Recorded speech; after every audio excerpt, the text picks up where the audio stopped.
Always remember to wash your hands regularly with soap and water for at least 20 seconds. Remember to wipe surfaces often. Only leave home if you are healthy.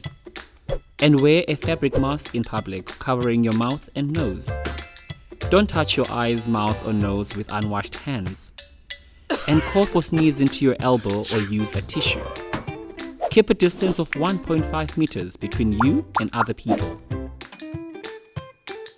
Let's all work together to stay safe.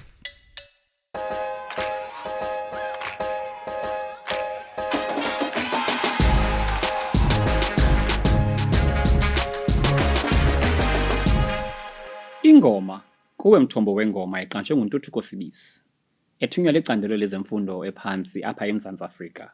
Ukubhiyozela iminyaka engama-20 akananto umculo wekwayara wasekwa wezikolo. Eli culo libonisa umbulelo kumsebenzi othe wenziwa ngu-SASCE kule minyaka engama-20 idlulileyo. La mazwi avela kumbukeli womculo wekwayara.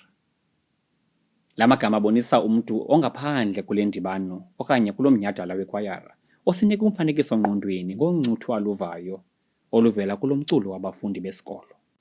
Eli culo liyacotha kwaye lifuna udibanise xa ucula, into leyo enyanzelekisa ukuba phambi kokuba ucule ube nomoya owaneleyo ukuze ukwazi ukugqiba umgca ngamnye.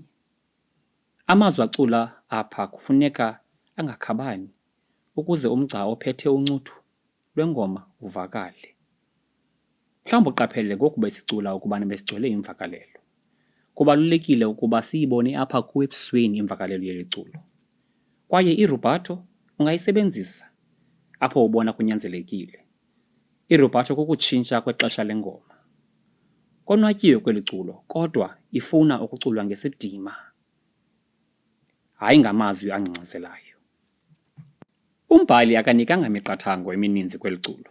Loo nto ikunika inkululeko njengomculi ukuba ulitolike ngolu hlobo uliva ngalo. Ngoku masijonge le ngoma ngezigaba.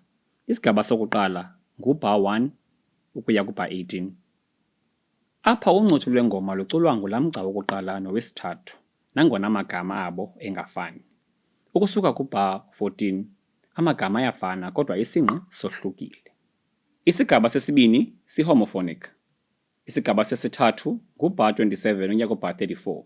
Kule ndawo kulapho siva umbhiyozo. Kubalulekile ukuba umgca wokuqala umjonge lafi ku-bar 30 ukuze kungayilozwa, naku-bar 22.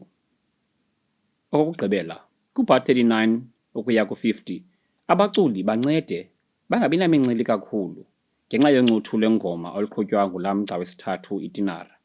Khumbula kaloku siyabulela apha ngaphezu kokubhiyoza.